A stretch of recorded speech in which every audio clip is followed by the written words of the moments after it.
Hello and welcome back to Bookish Brits. My name is Michelle, and for today's video I thought that I would share with you my unread Kindle books.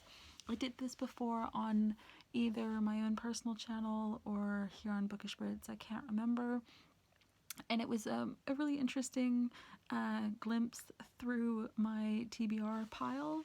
A lot of the books that I do read lately are either from the library or from my Kindle, so those are my two main sources of books lately. So let's just get straight into it. I have 12 pages of unread books on my Kindle, and they usually fall within one of several different categories. There's lots of YA on here, but there's also lots of YA fantasy, and that's usually because a lot of the fantasy books, I have to be in the right mood for them, so I do put them off quite a lot. There's quite a bit of non-fiction on here just because I like to mix it up a little bit, and I do have some adult fiction reads that again usually get bumped to the last. The non-fiction usually falls within feminism, history, politics, science, that type of thing. So let's just get started. Hopefully you can see this properly. So I usually keep them in chronological order as to when I've downloaded them, and I keep them like that just because reasons. Sometimes I do put them in their own folders, but I don't really do a lot with the folders, so they're kind of pointless anyway. So this just works for me.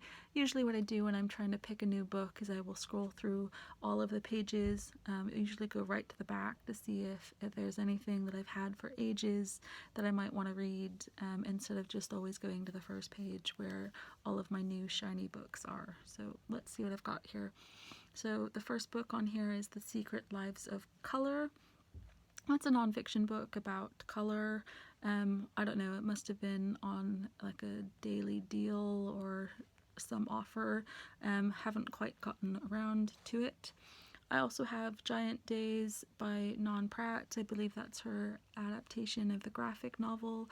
I've not read the graphic novel for Giant Days, so I'm not really sure about it. I love Non Pratt's books.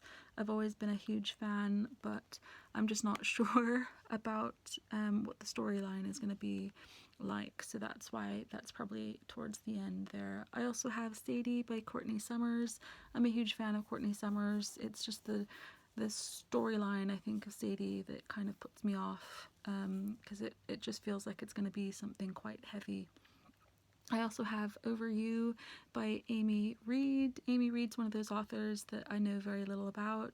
I hear good things sometimes, but I don't know enough about her stories, I guess, to get into them. And I also have Children of Blood and Bone by Tomi Adeyemi, but it feels like a fantasy book. Is it a fantasy book? I don't know. On the next page I've got Clean by Juno Dawson. Huge fan of hers. The Gentleman's Guide to Vice and Virtue by Mackenzie Lee. I'm not a big historical fiction fan, which is why I've put off reading that. Once and for All by Sarah Dessin. I love her books, but I think maybe I'm a bit tired of her. I don't know. No Is Not Enough by Naomi Klein, which I think I downloaded around the time of one of our general elections, and I was kind of sick of politics. Between the World and Me by Ta-Nehisi Coates. I heard good things about it. I don't think it's very long, but it's just one of those things that I don't know enough about the book, besides that I've heard good things about it enough to read it. And 4321 by Paul Auster, which just looks like it's too thick of a book for me to get into.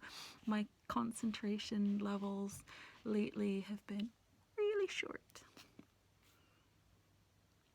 Okay, I also have It Had to Be You by Keris Stainton, one of her adult novels. I really enjoy Keris Stainton's books. I have If I Die in a Combat Zone and Dispatches by Michael Herr. I was in a phase where I really wanted to read more books about war, which is why I downloaded those two.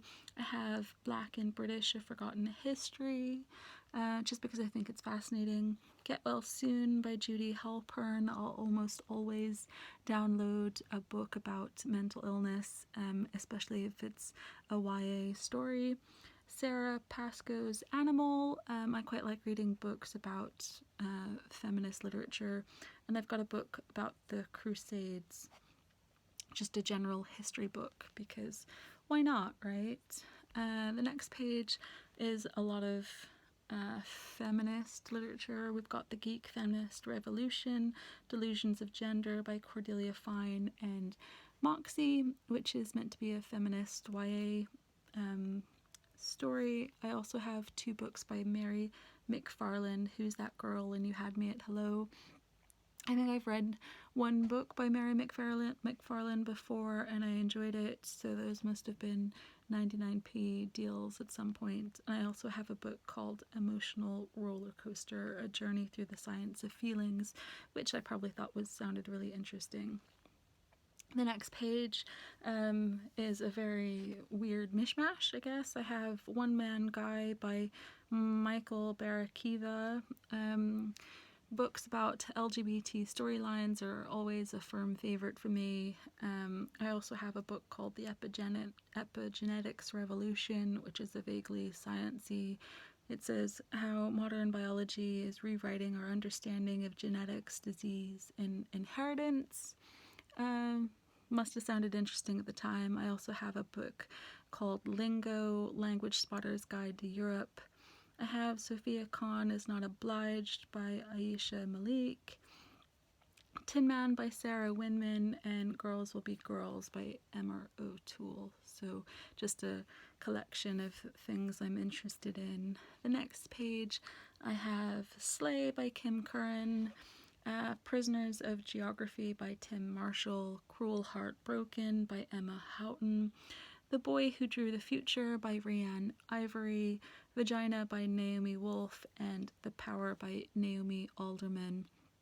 I think The Power was suggested by my book club, which is why I downloaded it, but I haven't yet read it. On the next page we have On the Come Up by Angie Thomas. I still haven't read The Hate You Give.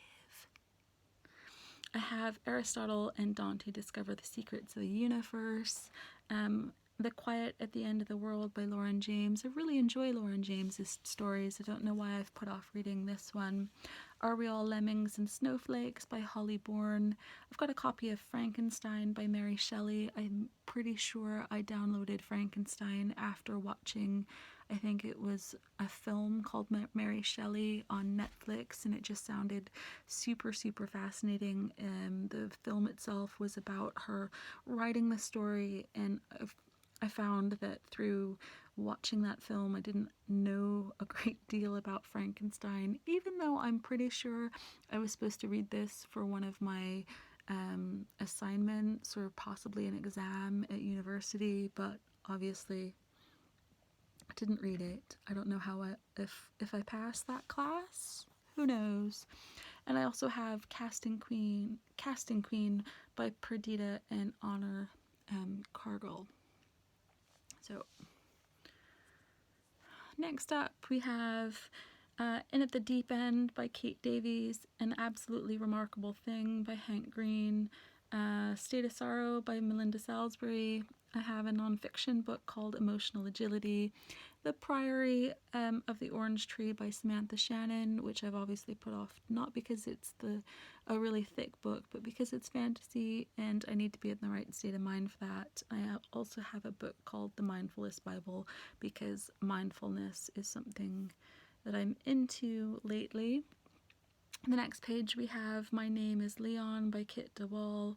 My Sister, the Serial Killer, which I believe one of my book clubs is reading towards the end of the year, so I'll keep that for that. Homegoing by Ya Gyasi, which I think was 99p, and I'd heard something interesting about it at some point on Twitter, possibly. If Birds Fly Back by Carly Sorosiak. not sure how to pronounce that, Meat Market by Juno Dawson, and The Lie Tree by Frances Harding. I'm not entirely sure if I've read anything by Frances Harding before. I find her a little bit like not her personally, but her stories a little intimidating. I'm not entirely sure why. I also have Bridge of Clay by Marcus Cusack, a nonfiction book called Resilient Me, A Throne of Swans by Catherine and Elizabeth Kaur, All the Things We Never Said by Yasmin Rahman, Unfollow by Megan Phelps, somebody about the Westboro Baptist Church, Sam and Elsa's Last Hurrah that I downloaded from NetGalley who knows how long ago. I'm flying through this because I don't want this to be a very long film. I have Grief Angels by David Owen, Pulp by Robin Tully, Slay by Brittany Morris, The Midnight Lie by Marie Rutkowski, 5 The Untold Lives of the Women Killed by Jack the Ripper by Hallie Rubenhold, Music from Another World, I think that's also by Robin Talley,